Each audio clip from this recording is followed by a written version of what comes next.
The morning light revealed little more than a ribbon of pale mist winding between craggy headlands. Mia's heart pounded in her ears like a drum of warning. She and her brother Lucas had set out at dawn to explore the rocky coves of Blue Haven Shore, mapping old tidal pools and climbing the weathered cliffs. But as the sun rose, the sea fog rolled in thicker than ever, swallowing reference points and turning familiar rock formations into identical gray monoliths. Lucas tapped the GPS again. No signal, he muttered. His voice trembled as he pointed toward a jumble of boulders, half submerged in the surf. Every time we move, the satellite loses us. His knuckles were white around the plastic case. Between the fog and the surge of waves, they felt marooned on a phantom coastline. They climbed a rocky outcrop, hoping for a glimpse of the open sea or distant hills. Instead, the mist swirled like ghostly dancers. No birds called, no wind rustled the pines, and the relentless surf below eroded their resolve. Mia peered down at the tide pools glittering with anemones and crabs, suddenly irrelevant. "We need help," she said stiffly. "Let's head back the way we came." Lucas swallowed. His compass spun wildly, needle flickering like a trapped moth. "That direction?" he said, waving toward the south. "Or that one?" Mia closed her eyes, trying to recall the moss growth on the north-facing rocks, the position of the shipwrecked timber they passed. But memory was unreliable. Every texture, every stain of lichen looked the same. "We'll never find it," she whispered, exhaustion washing over her. Then, a sound. Faint at first, like a bell ringing far below the waves. She froze, blood cooling in her veins. Lucas cocked his head. "Did you hear that?" They stood motionless. There, beneath the fog, a rhythmic click and pulse echoed from the water's edge. Metallic, accelerating, receding. "It's sonar?" Mia breathed, incredulous. "Like a dolphin?" Before Lucas could respond, the mist parted in a swirling gust, revealing a dark shape surfacing 24 meters offshore. Its sleek form arced through the swells, a crescent of gray against the whitecaps. A moment later, the creature dove beneath, then re-emerged nearer still, its dorsal fin glinting with phosphorescent specks carried on the waves. Mia's heart seized. She waved both arms. "Over here," she shouted. The dolphin paused mid-surf, as if peering through the haze. It emitted another succession of pulses, short, staccato clicks that struck her chest like the tapping of ancient drums. Lucas grabbed her wrist. "It's coming this way." Indeed, the dolphin climbed the breakers, weaving through foam. Each breach of its body left rippling constellations of reflected glint on the water. Then, astonishingly, it veered toward a narrow ravine rimmed by seagrass, turned, and let out a high-pitched chirrup that scattered a flock of startled gulls into the murk. Mia strained to see beyond the ravine. Through a slit in the mist, she recognized a narrow gully they'd scrambled through 2 hours before. "It knows the path," she gasped. "It's leading us back." She turned to Lucas, voice cracking with relief. "Follow it." Hand in hand, they raced down the cliff slope, boots skidding on damp shale. The dolphin's clicks echoed overhead, guiding them like a living compass. As they ducked through the seagrass, safety lay just beyond the next headland, beyond the fog and fear. The mist swallowed the headland moments later, but they no longer hesitated. Each click from the dolphin was a promise of home. At the gully's mouth, Lucas stumbled in the sand, then tumbled into Mia's arms. "Thank you," he whispered. Mia turned to the reef, straining to see their guide. The water shimmered, alive with pulsating arcs as the dolphin danced beneath the surface. Then, with a joyous chirr of victory, it broke through the foam one last time, raised its beaked snout in farewell, and dove into the gray horizon. As the siblings emerged from the ravine onto the familiar bluff above their campsite, Mia raised her arms in gratitude to the sea. Somewhere below, a dolphin's echolocation had guided two lost hikers to shore. And in that moment, the bond between human and cetacean shone brighter than any beacon. Mia's palms trembled as she and Lucas scrambled up the familiar bluff, sand slipping underfoot with each hurried step. Behind them, The mist swallowed the ravenous depths, and with it, the reassuring clicks of their guiding dolphin. The campsite lay 15 minutes hike north, across jagged shale and low-lying scrub, a landscape now etched more indelibly in their minds than any map. "Keep moving," Mia urged, voice hushed against the roar of unseen surf. Lucas stumbled once, knees skidding on wet stone, but regained his footing and matched her pace. The air grew crisper as they climbed, the fog thinning into gentle swirls around gnarled pines. Golden shafts of late morning light pierced the veil, illuminating mossy trunks and glistening ferns. They reached the ridge's crest to find the campsite deserted, tent flaps fluttering in a sudden breeze, backpack straps tangled in the roots of a stunted birch. Mia's heart constricted.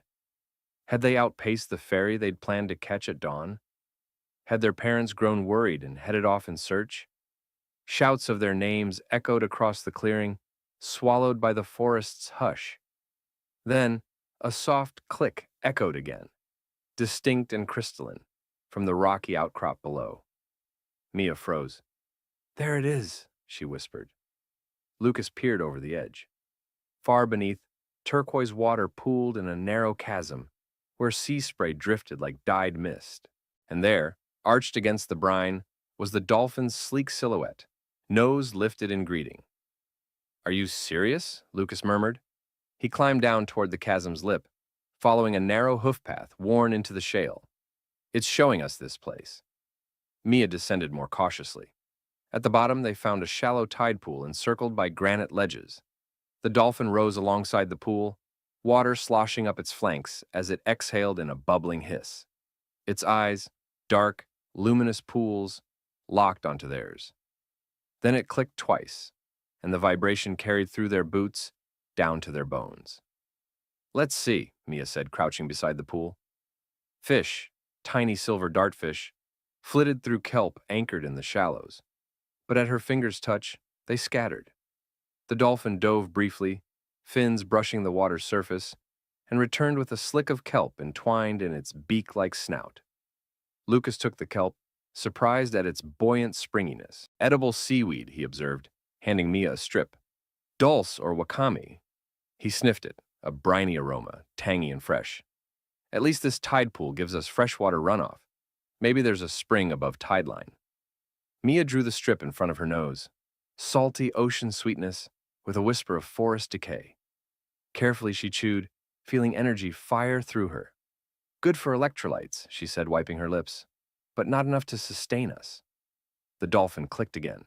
3 rapid pulses, and then splashed a glyph-like pattern in the pool. A smooth semicircle, a jagged line, then an arrow pointing east. "It's directing us," Lucas realized. "The cove's here. Beyond is that forested ravine we skipped. There might be a freshwater creek." Mia looked up at the tree line, where pines gave way to alder and thick undergrowth. The forest floor sloped upward to plateaus they hadn't explored. "If we follow that arrow, we head inland," she said, voice steady with new purpose.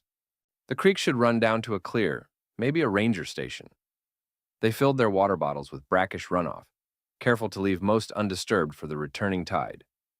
Then, following the dolphin's etched arrow in the stone and the pattern of its sonar pulses, they scaled a narrow gully draped in dripping vines. The forest closed around them, trunk after trunk of spruce, their needles clattering overhead like laughter against a tin roof. The scent of pine resin mingled with damp earth, and every footfall released clouds of spores and leaves into the air. Lucas stopped mid-step, staring at a faint animal track crossing the muddy ground. Deer hoofprints, half obliterated, but unmistakable. "People must pass this way," he said. "Maybe park rangers or search teams." They pushed on, thorny salmonberry brambles tearing at their sleeves, until a distant murmur drifted through the trees. Water. Encouraged, they broke into a run, boots sinking into soft loam. Then, through a curtain of ferns, they emerged onto a crystalline brook fed by a rock spring. The water leapt over stones in cheerful cascades, dappled by sunlight and rimmed in emerald moss. Mia dropped to her knees and drank greedily, the cold sweetness restoring her spirit. Lucas knelt to scoop water into their bottles, eyes bright with relief. "We owe it all to that dolphin," he said. It guided us to both food and fresh water. A delicate chime of clicks drifted behind them, drawing their gaze back through the forest. Daylight slanted through the canopy to illuminate the tide-reddened honeysuckle and the glint of a weathered sign. They stood together before a hand-carved post reading Blue Haven Trail, 2 miles to Ranger Station. "Here," Mia whispered, touching the letters. "We're saved." At that moment, a trained search hound's bark echoed down the trail, followed by the call of voices. The siblings embraced as uniformed rangers emerged into the clearing, flashlights and radios at the ready. Lucas waved the kelp as if it were a flag of truce. "Lost?" one ranger asked, voice warm with relief. Mia smiled through tears.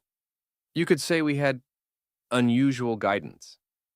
The ranger's eyes narrowed in disbelief, then brightened at the stillness of the brook and the lingering sonar pulses, a faint clicking that resonated in the air, as though the forest itself echoed the dolphins' farewell.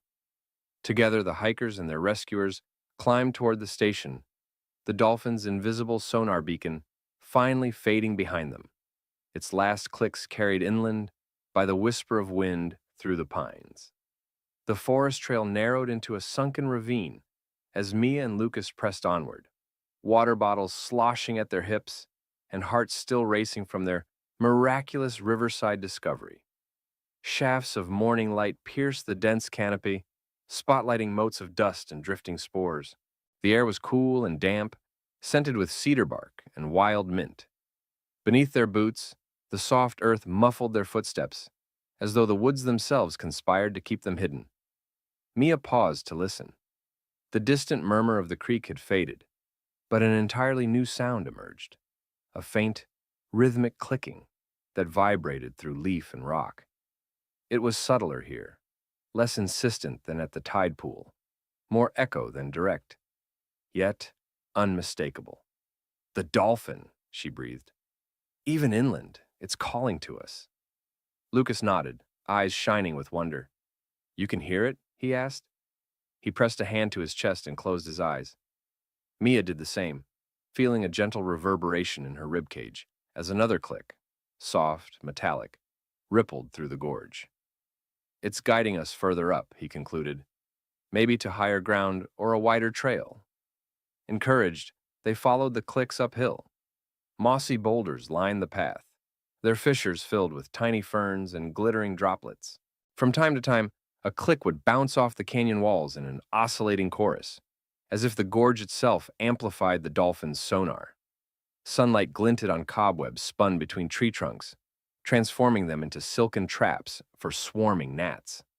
After half an hour, the ravine opened onto a small natural amphitheater, a circular clearing ringed by limestone slabs engraved with ancient pictographs. The symbols depicted human figures entwined with fish and birds, swirling lines that suggested water and wind. Mia ran a finger along a spiral motif carved into the rock, worn smooth by centuries of rain. "Someone knew this place," she murmured. "A meeting point, perhaps. A place of guidance." Lucas crouched to pick up a broken shard of pottery, half buried in leaf litter. Its glaze was faded sky blue, flecked with charcoal lines. Settlers or coastal traders, he speculated. Maybe they too relied on the tide or on animals to navigate. Behind them, the clicking grew louder, an impatient staccato echoing through the clearing. "We shouldn't linger," Mia said. "The dolphin wants us onward." She flagged up the slope, where a trickle of water emerged from a cleft in the rock, forming a narrow stair of stones, slick with algae. Above that, a faint lattice of wooden rails suggested an old footbridge spanning the ravine. With cautious steps, they climbed. The damp stone steps offered precarious footing, and each click of the dolphin seemed to warn them. "Watch your step. Watch the loose stone here." Sure enough, where Mia's foot landed, a thin slab cracked and slid. She froze, and the echoing click reverberated in her ear like a reprimand. Lucas scurried ahead to test the next step before beckoning her forward.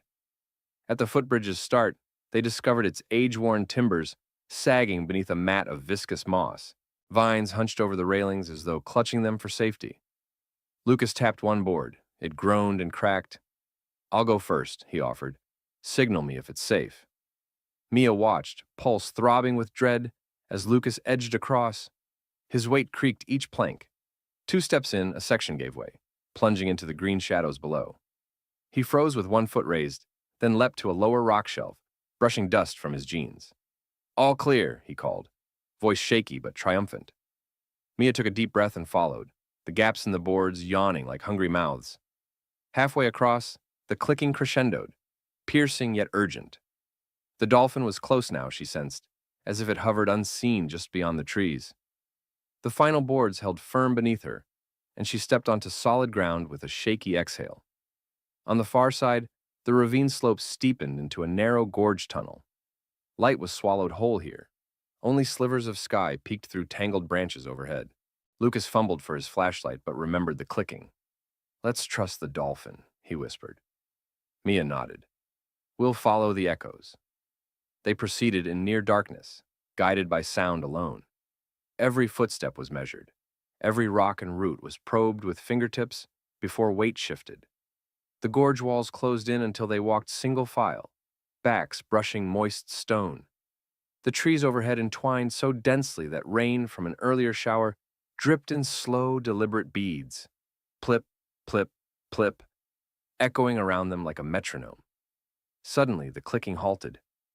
Mia's stomach lurched. "It stopped," she whispered. The silence was absolute, as though the world held its breath. Lucas reached for her arm. "What if it couldn't follow us here?" Panic tremored in his voice. Just then, a faint glow blossomed ahead, a ghostly luminescence that spread down the tunnel floor. Mia blinked. Bioluminescent fungus coated the rocks, a soft, bluish-green carpet that shimmered under their feet. And within that phosphorescence, slick shapes flickered, small arrow-like fish trapped in shallow seep pools, their bioluminescent photophores blinking in silent Morse code. They were not dolphins, but their light cut through the dark like a second beacon. Mia knelt by the first pool and cupped her hand to catch a single fish. Its tiny body pulsed gently in her palm. She looked to Lucas. "Look, other creatures are helping now." Lucas lifted 2 fingers to the rock wall and traced a line. The pools formed a discrete path, leading deeper into the tunnel on a slightly upward grade. Gathering courage, they followed the fungal-lit pathway. The glow grew stronger, illuminating pictographs no earlier light had revealed. Carved cetaceans breaching in stylized arcs. Fish-dolphin hybrids swimming through concentric waves. The images trembled under the phosphorescent sheen, like stories half forgotten being retold by the rock itself. Then the tunnel opened in a sudden roar of sound, a cascade of water spilling from a high ledge into a jade-green pool 20 feet below. The cavern vaulted overhead in a great arch, stalactites dripping crystalline droplets. Beneath the waterfall's thundering curtain, the clicking returned, magnified by the chamber's acoustics, forming a rapid-fire cadence that made Mia's chest vibrate. She gasped, realizing the dolphin had brought them to an underground grotto, fed by a hidden spring. A jagged boulder ledge formed a natural platform just above the pool's surface. Lucas climbed up and waved Mia forward. She scrambled after him, breathless with awe. The dolphins' clicking converged here, an echoing symphony that heralded their arrival. It was an invitation and an affirmation. They were precisely where they needed to be. Mia knelt at the pool's edge and touched the glassy water. It was cold, icy, invigorating. She cupped handfuls and splashed Lucas's face before kneeling to splash herself. "Fresh water," she exclaimed. "Spring water. Drinking water." Lucas grinned, eyes bright. "And shelter. We can rest here until the fog lifts or until someone comes looking." He gestured to the cavern's far wall, choked with dripping vines and offering a small niche. "We could make camp in that recess." Mia's gaze drifted back to the waterfall curtain. Through its mists, she thought she could see shapes moving, shadows cast by the cavern's entrance far above. Then the clicking slowed, drawing to a gentle whisper as though the dolphin signaled its farewell. The grotto's hollow chamber swallowed the sound, leaving only the waterfall's steady roar. Raising her voice against the water's din, Mia called, "Thank you! We're safe now!" Her words faded into the echoing stone. Outside, the world was still cloaked in mist. Inside, they were warmed by fresh water, guided by ancient echoes and living sonar. Above all, they felt the steadfast presence of their unseen guardian, whose clicks had led them through peril to sanctuary. In that underground refuge, Mia and Lucas settled on mossy ledges, listening to the waterfall's lullaby. When the cavern grew quiet again, Lucas whispered, I think it wants us to stay until sunrise. Mia nodded, closing her eyes. We'll rest, and tomorrow we complete our journey. And as darkness folded around them, the last echo of the Dolphins' sonic signature faded into silence, a promise that when they emerged at dawn, they would be exactly where they needed to be. The first pale light of sunrise filtered through the waterfall's mist, casting dancing rainbows across the grotto's vaulted ceiling. Mia stirred on the mossy ledge, the lingering echo of the Dolphin's last clicks still humming in her ears. Lucas lay curled nearby, breathing steadily. Outside, through the curtain of falling water, faint birdsong heralded the new day. Mia rose and stretched, muscles stiff from the night's vigil. She dipped her hands into the jade pool and splashed cool water on her face. The grotto was their haven, a hidden spring far from the rocky shore, enriched by an underground stream that wound through limestone fissures. Beneath the waterfall, patches of wild sorrel and miner's lettuce sprouted, their tart leaves glinting like emeralds. Lucas, she whispered, beckoning him over. He climbed up, eyes bright. In the dim light, they foraged the shoreline of the pool, gathering watercress and nasturtium flowers that nodded their orange faces in greeting. Mia stuffed handfuls of tender greens into her pack's side pocket. Hydration and vitamins, she said, and Lucas grinned. They unpacked the small stash of trail biscuits salvaged from their campsite, simple oat cakes that tasted like dry beach sand after a night on fresh spring water. Together they chewed thoughtfully, watching droplets cascade from stalactites overhead. The grotto's acoustics transformed every drip into a delicate cymbal crash, each impact rippling across the pool with crystalline resonance. Today, Mia said, voice steady, we finish this trip. We edge up to the cliff rim and follow the ridge back to Blue Haven Trail. Lucas nodded, voice still husky from sleep. And we thank our friend. He placed a small stone at the pool's edge, a gesture of gratitude he'd learned reading about indigenous ritual.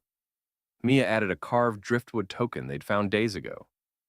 A gift, she agreed, touching the waterfall with reverence. For the one who guided us. At the tunnel's entrance, dawn's glow painted fingers of gold on limestone.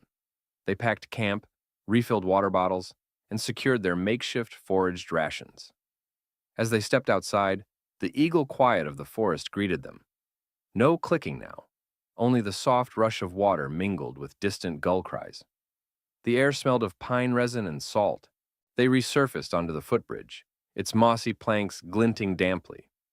Crossing it at sunrise felt triumphant. Every creek seemed to applaud them. Beyond, the ravine walls opened upon a gentle valley, carpeted with ferns and dotted with wildflowers. Orange California poppies, violet lupines, and tufts of crimson heather. A clear deer path wove through the greenery, marked by trampled grass and the bristled hairs of passing elk. Lucas consulted their compass, magnet needle steady at last, and pointed east. Along that ridge, then down to the trail post. Mia smiled. Let's go. They struck out, boots whispering on the forest floor. Occasionally, Lucas paused to photograph a rare orchid or collect a bright chanterelle mushroom, storing them in a cloth bag for a celebratory meal later. As they climbed, the forest thinned to stunted oaks and wild rosemary shrubs. The scent of aromatic oils rose in the warm air. On a deserted bluff, they found a weather-worn bench carved into the rock, an old lookout once used by rangers. From here, the Pacific spread before them, a broad expanse of azure glittering in the morning sun, waves breaking gently along a crescent beach they recognized from satellite images. Mia exhaled. We made it. Lucas pulled her into a hug. Below them, the sandy cove beckoned, but they did not descend immediately. They stood in silence, heads tipped toward the sea, imagining the dolphin's sleek form arcing through those rolling swells to deliver its sonar guidance ashore. After a moment, Lucas smiled crookedly. "Breakfast?" he asked. He rummaged in his pack and produced a handful of chanterelles and earthy wild sorrel. Mia produced trail biscuits. They set to work. One pan over a small camp stove, melted a sliver of emergency cheese they'd stashed, and sautéed mushrooms until fragrant. She crushed sorrel into a makeshift salad. It was modest, far from a feast, but tasted like triumph and home. They ate slowly, savoring each bite, gazing down on the sea. Above them, seagulls wheeled and cried. Somewhere beyond the breakers, a pod of dolphins rose and fell in slow rhythm. No doubt the same ones who had found them. Mia closed her eyes, letting the ocean's song wash over her. The lull of surf, the cries of birds, and beneath it all, the faintest pulse of echo, an invisible thread that had woven their rescue. When the plates were wiped clean, they stored their gear and began the final descent. The ridge sloped gently toward a switchback trail, marked by rock cairns and painted blazes.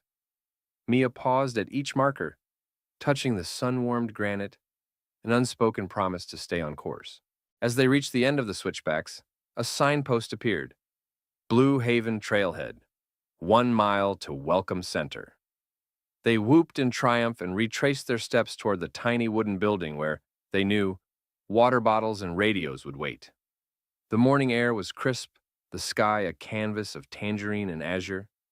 Their ordeal was nearly over. At the edge of the forest, they paused once more, turning to the sea.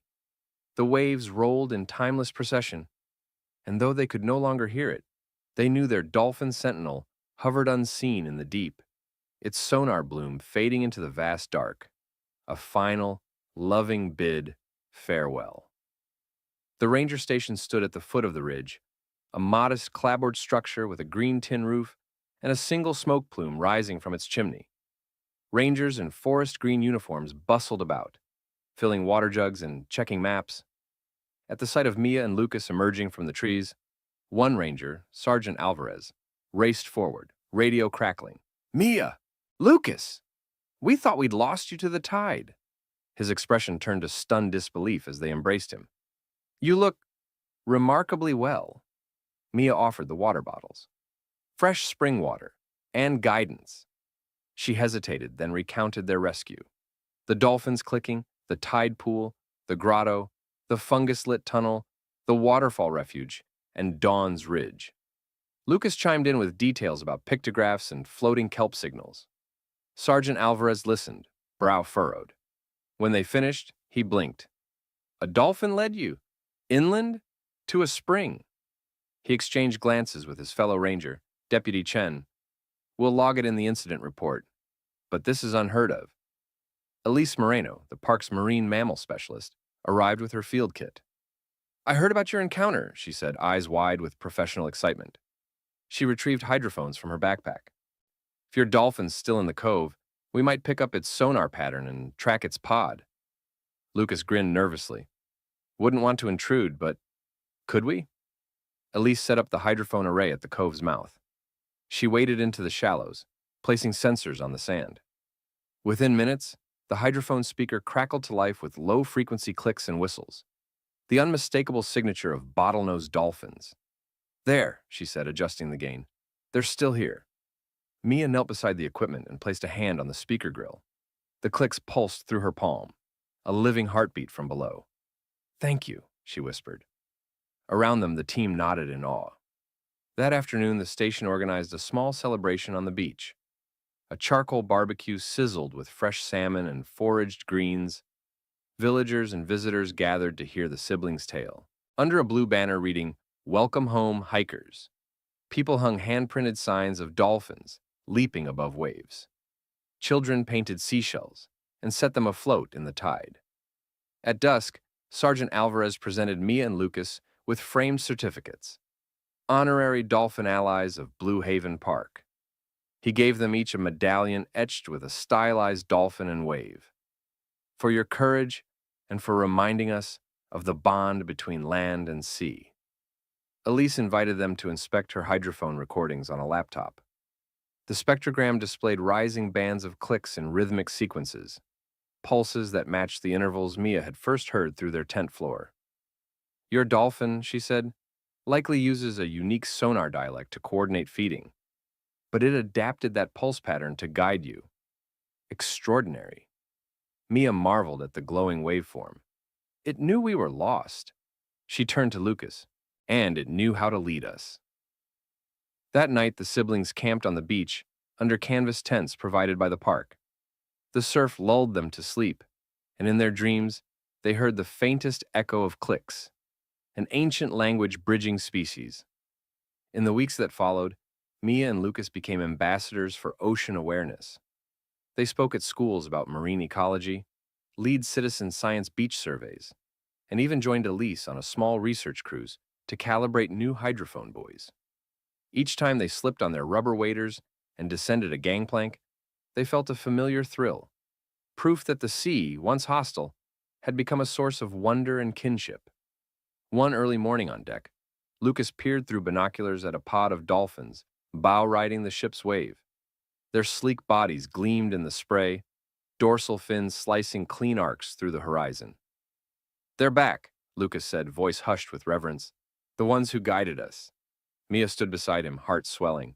She reached out to touch the cold metal rail. "They remember us?" Elise smiled from the bridge. "I've recorded their clicks and whistles," she said, handing Mia a tablet.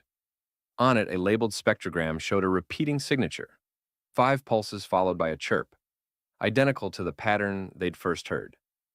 They've adopted it as a social greeting. It's their way of saying, "Hello, friends." The siblings exchanged awed looks. "We're part of their world now," Mia said softly. Their report to the Park Foundation secured funding for a new dolphin-guided hiker safety program. Hydrophone stations at critical shoreline points, educational signage featuring sonar diagrams, and training for rangers to recognize cetacean behavior as an early warning system. They even helped design a small wearable transponder, a hiker's echo beacon, that emits a frequency dolphins can detect, prompting them to assist in emergencies. Months later, Lucas hiked the Blue Haven Trail alone, phasing through coastal scrub toward the ridge overlook.